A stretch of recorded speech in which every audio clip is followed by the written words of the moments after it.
Hello అండి, అందరికీ నమస్కారం.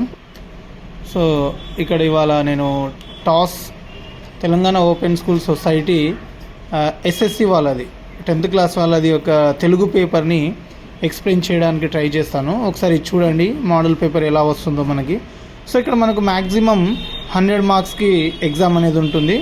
సో దానికి 3 అవర్స్ టైం మనకు ఇవ్వడం జరుగుతుంది. ఇందులో కొన్ని ఇన్స్ట్రక్షన్స్ ఇచ్చారు చూడండి. సో మొదట ప్రశ్నపత్రాన్ని అంట మంచిగా చదవండి, తర్వాత అర్థం చేసుకున్న తర్వాత జవాబులు రాయండి అంటున్నారు. తర్వాత పార్ట్ ఏలో మనకు బుక్లెట్ ఇస్తారు. సో పార్ట్ ఏలకు సంబంధించిన క్వశ్చన్స్ కానివ్వండి, పద్యాలు కానివ్వండి, ఇంకేమైనా కానివ్వండి, సో అవన్నీ కూడా మనకిచ్చే బుక్లెట్లోనే రాయాలి.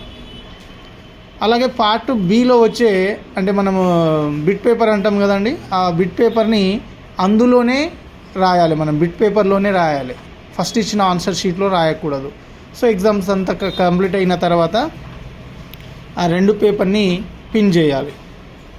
సో ఇది క్లియర్గా మనం ఈ విధంగా చేసుకోవాలి. దాంతోపాటు బిట్ పేపర్లో ఎప్పుడైనా కానివ్వండి పెన్సిల్తో రాయకూడదు ఆన్సర్స్, పెన్తోనే రాయాలి. పెన్సిల్తోని రాస్తే అది వ్యాలిడ్ కాదు, అదొకటి గుర్తుపెట్టుకోండి. సో ఇక్కడ పార్ట్ ఏకి సంబంధించి మనకు 70 మార్కులు ఇవ్వడం జరిగింది. దానికి 2 అవర్స్ ఉంటుంది ఎగ్జామ్. సో ముందు మనం చెప్పుకున్నాం కదా, టోటల్ ఎగ్జామ్ ఎంత 3 అవర్స్ ఉంటుంది. అందులో 2 అవర్స్ పార్ట్ ఏ ఉంటుంది 70 మార్క్స్కి. పార్ట్ బి అనేది గ్రామర్ పార్ట్ ఉంటుందండి, అది 30 మార్క్స్కి ఉంటుంది. 1 అవర్ ఉంటుంది ఆ టైం. సో ఈ విధంగా ఇప్పుడు ఫస్ట్ బిట్లో క్వశ్చన్స్ ఎలా ఉంటుంది, ఈ మోడల్ పేపర్ అనేది ఏ విధంగా వస్తుందో ఒకసారి మీకు ఎక్స్ప్లెయిన్ చేస్తాను చూడండి.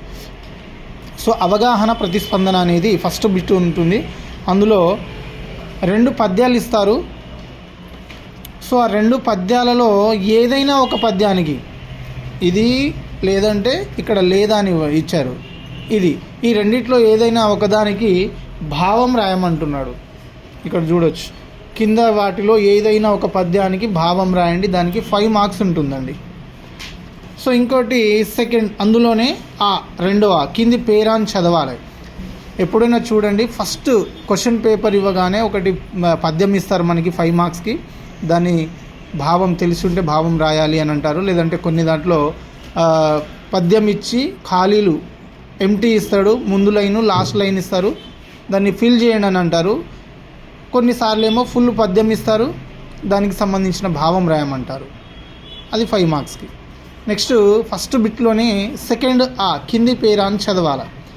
ఇక్కడ సెకండ్ బిట్లో మీరు ఖచ్చితంగా గుర్తుపెట్టుకోవాలండి, ఇందులో మనకు పారాగ్రాఫ్ ఇస్తారు. ఆ పారాగ్రాఫ్ని మనము క్లియర్గా చదవాలి. చదివి కొన్నిసార్లు పైన ఇచ్చింది కరెక్టా కాదా, రైట్ ఆర్ రాంగ్, తప్పు ఒప్పులను గుర్తించండి అని అంటున్నారు. ఒకదానికి 5 మార్క్స్, 5 మార్క్స్ ఉంటుంది. సో ఇక్కడ చూడండి, చిలకల గుట్ట పైన సమ్మక్క సారలమ్మ గద్దెలున్నాయి అని ఇక్కడ ఇందులో ఉంటుంది.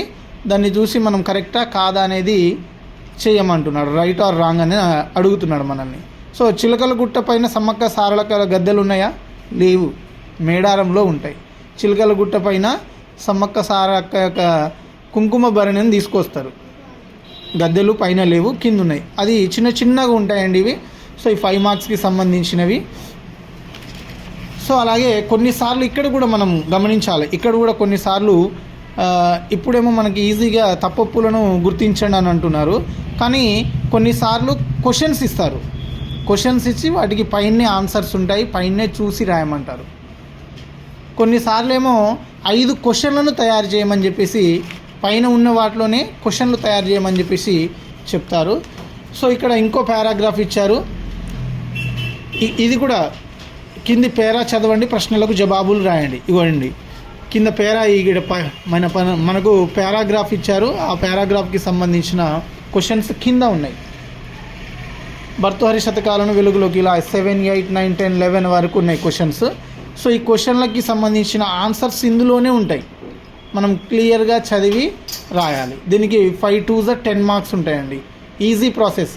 మీకు ఒక ఫస్ట్ బిట్లో ఒక పద్యం రాకున్నా వదిలేసినా కూడా సెకండ్ బిట్లో 5 మార్క్స్ ఉంటుంది, పైన చూసి కింద రాయడమే. అండ్ థర్డ్ దాంట్లో 5 2s 10 మార్క్స్ అంటే 15 మార్క్స్ అనేవి మీకు అందులో పైన చూసుకొని ఈజీగా రాసుకోవడానికి చాలా వీలుంటుంది. తర్వాత మనకి స్వీయ రచనలో క్వశ్చన్స్ ఉంటాయండి, మనకు సంబంధించిన క్వశ్చన్స్, టెక్స్ట్ బుక్కి సంబంధించిన క్వశ్చన్స్. ఇందులో కింది ప్రశ్నలకు 5 వాక్యాలలో జవాబులు రాయండి. అంటే ఒక్క ఆన్సర్ వచ్చేసి 5 వాక్యాలంటే ఆల్మోస్ట్ సగం పేజీ వరకు వస్తుంది.